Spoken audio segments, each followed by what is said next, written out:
Have you heard about lucky girl syndrome? It's this idea that's gone viral, the one that says you can literally bend reality to your will just by believing you're lucky. It's a huge trend, but in this explainer, we're going to dig into the big question. Is this actual magic, or is it all about what's happening inside our own heads? All right, let's get into it. See, it all starts with this one simple mantra. You say it, you feel it, you just keep repeating it. And the promise is that if you declare your own luck, the universe itself will kind of rearrange everything to match. It sounds amazing, right? But what is really going on when you start thinking this way? And that's really the question at the heart of this whole thing. Are people tapping into some kind of cosmic force? Or are they unknowingly flipping a switch on some really powerful and really well-documented psychological machinery? We're going to peel back the layers and see what the science actually says. So first off, what is the appeal here? I mean, to really get why this idea is so popular right now, we've got to look at the world we're living in and why a promise of easy luck can be so seductive. For a lot of young people, the old rules for success just feel broken. The advice to just work hard can honestly sound like a cruel joke when you're staring down massive student debt, a housing market that's totally out of reach, and just constant instability. Lucky girl syndrome feels like an escape hatch. It gives you a sense of control when everything outside feels completely out of your control. It's way less scary to think, oh, I just haven't manifested my dream apartment yet, than it is to think, the system is kind of stacked against me. Okay, now we get to the really fascinating part. People who practice this, they swear it works. They feel luckier, they start seeing opportunities everywhere. And this isn't because they're making it up. It's because their own brains are creating this incredibly powerful, super convincing illusion. So let's look at the engines that are driving that feeling. It turns out there are four main psychological mechanisms working together behind the scenes. Think of them like the gears turning behind the curtain. You've got a mental search engine, a bias that looks for proof, a memory editor, and finally, a bridge that connects all this to your actual behavior. Let's break them down one by one.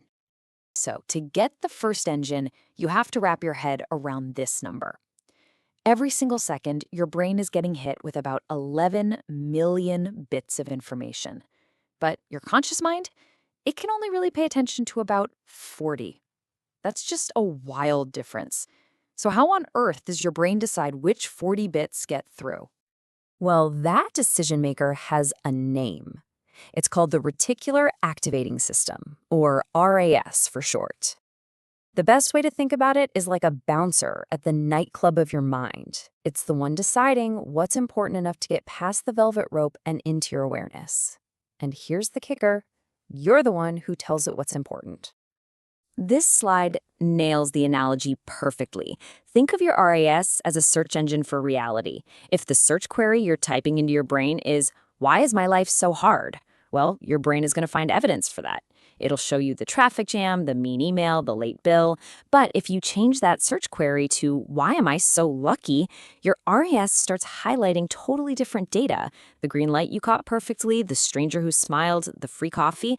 The world didn't actually change, your search filter did. And then these other engines kick in to reinforce it. Your brain isn't recording things like a neutral camera. It's acting like a biased lawyer trying to win a case. Confirmation bias makes you notice all the times it worked and forget all the times it didn't.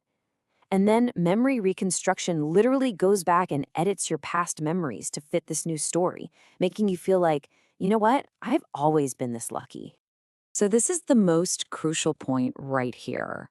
Lucky girl syndrome claims your belief directly changes reality. But the psychological truth has this critical middle step. Your belief changes your behavior, and it's your new behavior that actually changes your reality. Believing you're a lucky person might make you finally apply for that long-shot job you would have been too scared to go for before. It was the action fueled by the belief that got you the result. Okay, so you might be thinking, if it's just a psychological trick that helps people act more confidently, what's the big deal? What's the harm? Well, this is where a seemingly harmless mindset can get really misleading and, in some cases, pretty dangerous. let's get into the hidden costs. To understand the first major flaw, let's take a quick trip back to World War II. The military had a problem. They wanted to add armor to their bombers to protect them, but they couldn't just armor the whole plane. It would be way too heavy to fly. So they had to be smart about it. So what they did was they looked at all the planes that actually made it back to base, and they saw that the bullet holes were all over the wings, the tail, the main body. But the cockpit and the engines, they were pretty clean. So the question for them was, where do you put the extra armor? The intuitive answer seems obvious, right? Armor the parts with all the holes. But a statistician named Abraham Wald came along and had this absolutely brilliant insight. He said, you're only looking at the survivors. The planes that got hit in the engines and the cockpit, they never came back. The lack of holes there wasn't a sign of strength. It was the location of a fatal weakness. And this is a perfect illustration of survivorship bias. On social media, you only see the lucky girls who made it back. You never ever see the thousands who tried the exact same thing and failed. And that leads to the next big problem, privilege. Think of life as a casino. Some people walk in with a huge stack of chips. We're talking family money, powerful networks, all kinds of safety nets. They can afford to take big risks and believe things will work out, because if one bet goes wrong, they've got plenty of other chips. But then you have someone else who walks in with just a single chip. For them, one wrong bet and it's game over.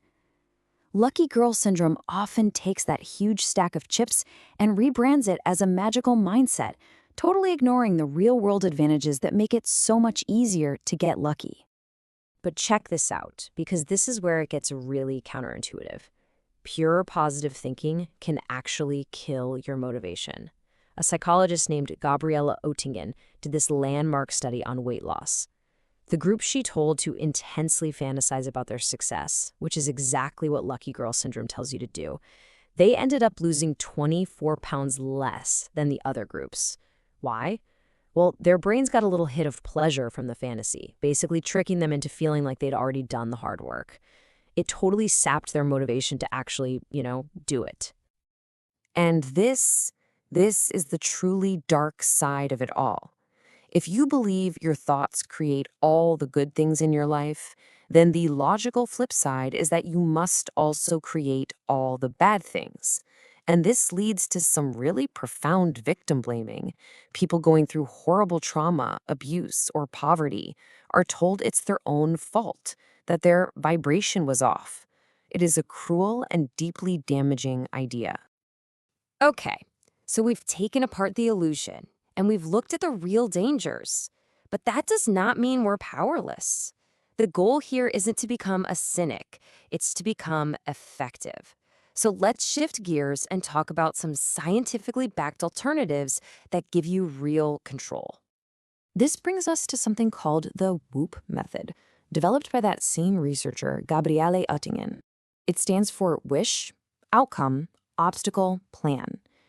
And as you can see here, it's pretty different from lucky girl syndrome. LGS tells you to ignore obstacles as low vibe. WOOP forces you to identify them and plan for them.